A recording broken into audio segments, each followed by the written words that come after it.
ഞങ്ങൾ ഈ സമരത്തിൻ്റെ ഒരു വിജയമായിട്ടാണ് കാണുന്നത്. ഞങ്ങളുടെ സമരത്തിൽ ഉന്നയിച്ചിരുന്ന ഡിമാൻഡുകളിൽ ഒന്നായിരുന്നു എല്ലാ മാസവും ഓണറേറിയത്തിന് ഏർപ്പെടുത്തിയിരിക്കുന്ന മാനദണ്ഡങ്ങൾ പിൻവലിക്കണം. കാരണം ജോലി ചെയ്ത ശേഷം കൂലി നൽകാൻ ഒരു മാനദണ്ഡം ലോകത്തൊരിടത്തും കാണുമെന്ന് തോന്നുന്നില്ല. ഈ മാനദണ്ഡമാകട്ടെ അടിച്ചേൽപ്പിച്ചത് 2018 CIT ആണിത് ആവശ്യപ്പെട്ട് അങ്ങോട്ട് ചെന്ന് സർക്കാരിനോട് പറഞ്ഞ് മാനദണ്ഡം വേണമെന്ന് ആവശ്യപ്പെട്ടത്. ഞങ്ങൾ അറിഞ്ഞ അന്ന് മുതൽ സമരത്തിനാണ്. എല്ലാ സമരത്തിൻ്റെയും ഞങ്ങളുടെ ഒരു ഡിമാൻഡ് മാനദണ്ഡം പിൻവലിക്കാമെന്ന്. ഈ സമരം തുടങ്ങി ഏതാണ്ട് ഒരാഴ്ച പിന്നിടുമ്പോൾ ആരോഗ്യമന്ത്രി വീണ ജോർജ് ഈ മാനദണ്ഡങ്ങൾ പിൻവലിക്കാമെന്നൊരു പത്രക്കുറിപ്പ് ഇറക്കി. ഞങ്ങളത് പറഞ്ഞു, പത്രക്കുറിപ്പ് ഉണ്ടായില്ല, ഓർഡർ ഇറക്കണം, ഉത്തരവിറക്കണം. ആ ഉത്തരവാണ് ഇപ്പോൾ വന്നിരിക്കുന്നത്. ഇതോടൊപ്പം തന്നെ ഞങ്ങൾക്ക് ബാക്കി ഡിമാൻഡുകളുണ്ട്. 232 രൂപ 700 രൂപയാക്കാമെന്ന് പറയുന്ന ഡിമാൻഡുണ്ട്. അത് ഞങ്ങൾക്ക് വേണം. വിരമിക്കുന്ന ആളുകൾക്ക് ആശ്വാസ ധനസഹായം വേണം.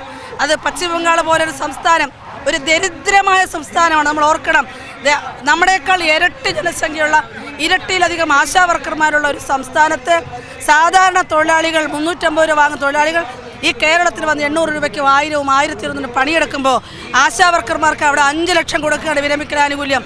പക്ഷേ കേരളത്തിൽ 10 പൈസ തരില്ലെന്നാണ് പറഞ്ഞത്. അത് അനുവദിക്കാൻ പറ്റില്ല. 232 രൂപ എന്നുള്ള പ്രതി ദിവസ വേതനം ഇത്തരത്തിൽ 700 രൂപയാക്കണമെന്ന് നിങ്ങൾ കഴിഞ്ഞ കുറേ നാളുകളായി ആവശ്യപ്പെടുന്നുണ്ട്. എന്തുകൊണ്ടാണ് സർക്കാർ കണ്ണ് തുറക്കാത്തത്? സർക്കാർ കണ്ണ് തുറക്കാത്തത് അറിയില്ല. സർക്കാരിനോട് തന്നെ കാരണം അവർ ചർച്ചയ്ക്ക് വന്നാലേ അറിയുള്ളൂ. ഖജനാവ് കാലിയാണെന്നൊരു എപ്പോഴും പറയുന്നൊരു കാര്യം പറയുന്നുണ്ട്. കാലിയെല്ലാം നിറഞ്ഞു കിടക്കണം നമുക്കറിയാം. അടുത്ത നടപടികൾ നമുക്ക് മനസ്സിലായി. അതിങ്ങനെ കുമിഞ്ഞു കിടക്കുകയാണ് ഖജനാവ്. നമുക്ക് തരുന്നില്ല എന്നുള്ളത്, ആശാ വർക്കർമാർക്ക് കൊടുക്കാൻ ഉദ്ദേശിക്കുന്നില്ല എന്നുള്ളത്. തീർച്ചയായിട്ടും സർക്കാരിന് എന്തിനാണ് പിടിവാശി? 26,000 ആശമാർ, അവരുടെ കുടുംബാംഗങ്ങൾ, അവരുടെ ബന്ധുക്കൾ, നാട്ടുകാർ തുടങ്ങി മുഴുവൻ ആളുകൾ ഇവരുടെയൊക്കെ ആളുകളല്ലേ. എല്ലാവരും കൂടെ ചേർന്നല്ലേ ഗവൺമെൻറ്റിന് അധികാരത്തിലേറ്റത്. ഈ ആളുകളുടെ നികുതിയല്ലേ ഇവിടെ ഭരിക്കുന്ന ആളുകൾ ഉപയോഗിക്കുന്നത്. അപ്പോൾ അതുകൊണ്ട് അത്തരം നിർബന്ധ ബുദ്ധിയൊന്നും ആവശ്യമില്ല. അത് ആർക്കും വേണ്ട. ജനാധിപത്യ രാജ്യമാണ്. ഞാൻ നേരത്തെ പറഞ്ഞതുപോലെ കേന്ദ്രത്തിന് മുന്നിൽ സമരം ചെയ്ത കർഷകരോട് സമരം ചെയ്ത സമരമുഖത്ത് എന്ന് 11 തവണയാണ് ചർച്ച നടത്തിയിരിക്കുന്നത്. അത് വെറുതെ അല്ല. ഒരു ജനാധിപത്യപരമായി തിരഞ്ഞെടുക്കപ്പെട്ട സ്ഥലത്ത് അതൊക്കെ അനിവാര്യമാണ്. അതൊന്ന് ഒഴിവാക്കിക്കൊണ്ട് ഒരു ഏക ഛത്രാധിപതിയെ പോലെയൊന്നും ആർക്കും കഴിയില്ല.